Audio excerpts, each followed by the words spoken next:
Last night I went to a very special event, a very exclusive event from your favorite publisher, Forbes. The event was called the Forbes Top Creators List Launch. I made it to this creator event. Somehow your boy made it. Somehow I made it. And I'm going to talk about what I learned at this event, what it was like. I'm going to give all the details. I don't hold anything back. And then I'm going to answer the question at the very end of this podcast. I'm going to answer the question, do you need events like this to be successful, to make it as a creator? Episode 128 of The Edward Show. Let's jump into it. There were two big lessons that stuck out to me at this event. Maybe three. Let's say three. Three big lessons that stuck out to me at this event. So the first speakers were Drew Afualo, Andrea Okeki. I'm definitely mispronouncing their names. They're big creators and hosts, podcast hosts. I don't know who they are, but I know that they're big. They have tens of millions of followers each. They're making millions of dollars each as creators. They said the number one most important thing was authenticity. I agree with that. That's something that I found. I think my TikToks are a lot more likely to go viral when I am at my most authentic, when I feel like I am really keeping it real, when I am just off the cuff, free flowing, in the zone, speaking. That's when my content does best. Someone that I follow, someone that I like a lot, said that good content is just energy transference. And so you want to be in a good place to transfer your energy. You want to be in a good zone so you have good energy to transfer. And what these creators said on the stage corroborated that. That was lesson one. Lesson two. Let's go deeper. Lesson two. This is from Matthew Rife, very well-known comedian. I put him speaking on my Instagram story, and some friends were like, I love that guy. Wow, you're seeing that guy. Matthew Rife, he's blowing up, making tons of money. He's doing multiple shows a day as a comedian. And he said he's sleeping 2 hours a night. Maybe some nights he's sleeping one. He's able to get such little sleep because his life is very exciting. However, it's very draining. And he's like, I'm 29. This is my shot. I worked for years to get this shot, and I'm going to make the most of it. And I'm not going to sleep if that's what it takes. And it was just cool hearing that because you guys know me. I put out a video a day, a podcast a day. I haven't missed a day in over a year for the TikTok. And I have never missed a day for the podcast. I put out a weekly newsletter, haven't missed a week in many, many weeks. And I'm going hard. And for me on some days, I'm like, oh my God, I can't believe this workload. This is crazy. And it's refreshing to hear from a fellow creator who is doing so well and who is working so many hours, who doesn't have a life. He's like, I don't have a life. You hear this from people like Mr. Beast too. And a lot of the top creators, you think they're living the most glamorous life. It's a lot of work because you work so hard to get to a point where everyone wants you, and then everyone wants you, and you want to jump on as many opportunities as you can. So you make the most of the shot that you are given. Is this the best method? I don't know. Some people would say double down and just focus on what you're best at and what you like doing the most. Maybe that's good as well, but it is nice to hear from someone who is a very top creator, who's very recognized, and this person is putting in the hours, and it's not 100% party city. That was lesson two. Lesson two, value of work. Sounds silly, especially on a growth hacking podcast where I discover hacks that you get so much more rewards for the effort that you put in. The comparison between awards to effort is very asymmetrical. You get a lot more rewards compared to the effort. But I also think a lot of people work that hard as well in jobs where they have a very low cap, and they're working that hard too. I know somebody who's a lawyer. She's doing that.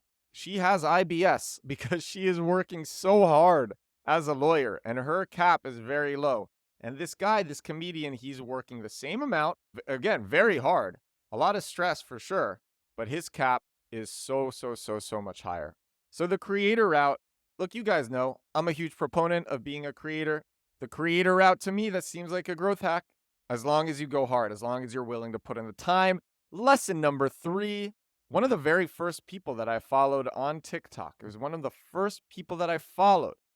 This chef, Zachary Neiman. He makes cooking videos, incredible cooking videos. I would recommend them. I love watching them. And he was there. And I went up to him and I'm like, dude, you were one of the first people that I followed. And we talked for an hour. And he told me what he thinks the most important. He has 500,000 followers. He's growing a lot. He's growing so fast. Almost 400,000 on IG. So 500,000 on TikTok, almost 400,000 on IG, growing so fast. And he told me what he thinks the most important traits are in a viral video, and he gave them to me in order. Number one is relatability. That is the number one thing that is most likely to make a video go viral, to make a piece of content go viral. The reader can relate and the reader shares it. Number two, learning. Second most valuable. The viewer, the reader, the listener learned something really valuable and is sharing it for that reason and appreciates it for that reason. That is the second thing that is most likely to make a video go viral. And then number three is comedy, which I actually would have thought would have been higher. But according to Zachary, it was number three. Number three is comedy, made the person laugh, and the person shares it, his or her friends. Those are the three things, the three most important traits for viral video. Talking to Zachary was awesome. He's 23 years old. He started his TikTok 2 years ago when he was finishing college. Now he has enough followers. He's going full time on it. And this was really telling for me. I just finished my first year of TikTok. I have 67,000 followers.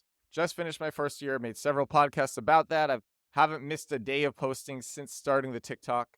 After Zachary's first year, he had 10,000 followers. So I'm at 67.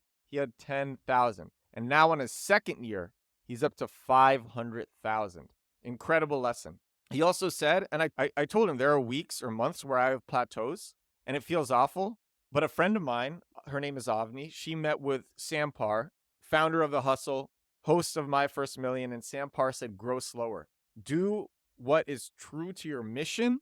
Carve out your niche. Define that niche. Don't worry about going viral and viral and viral and viral.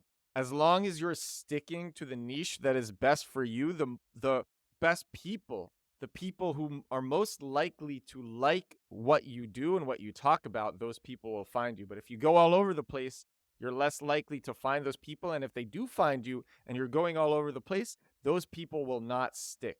And so I said this to Zachary Neiman. He's like, I totally agree with that. People are obsessed with super fast growth on social media. I mean, I myself am. I love that Instagram hack that I talked about on a recent episode. But you still need to stay within your lane. If you're making content about things that you don't care about, you won't be able to sustain that. And when you switch to something else, you will lose your followers. And you'll basically be starting from brand new. And so even though Zachary Neiman only had 10,000 followers after his first year, he didn't get discouraged. Now he's at 500,000. He's growing so fast. Cool. So that's what I learned. What was it like? Let me talk about what this was like and who was there. So I already named some of the people who was there. The founder of Fuck Jerry, Elliot Tabelli, I don't know if I'm pronouncing his name either. He was there. Top Forbes staff was there. So many creators were there. I don't know many creators. Like, I don't recognize many creators. I am in a very specific niche, which is startups and technology and marketing. I know top startup people. I know top marketing people. That is what I love the most. Those are the people that I pay attention to. If Neil Patel was here, or if Brian Dean from Backlinko was here, I would schoolgirl geek out. Oh my God, Neil Patel, I gotta talk.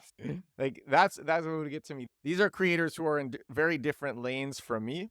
So it was just cool to talk to them as peers. And that's who there were CMOs here, a lot of chief marketing officers were here. And then there were heads of big talent agencies.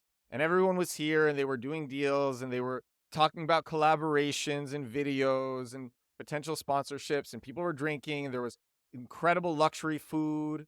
There were churros hanging from an umbrella. There were these like mini cheesecakes being passed around. There was a ramen station and a taco station. Free drinks. Everyone was boozing up. The food was incredible. It's in this special Forbes location on Fifth Avenue in New York City, next to Washington Square Park. Everyone was making content for themselves and for their channels.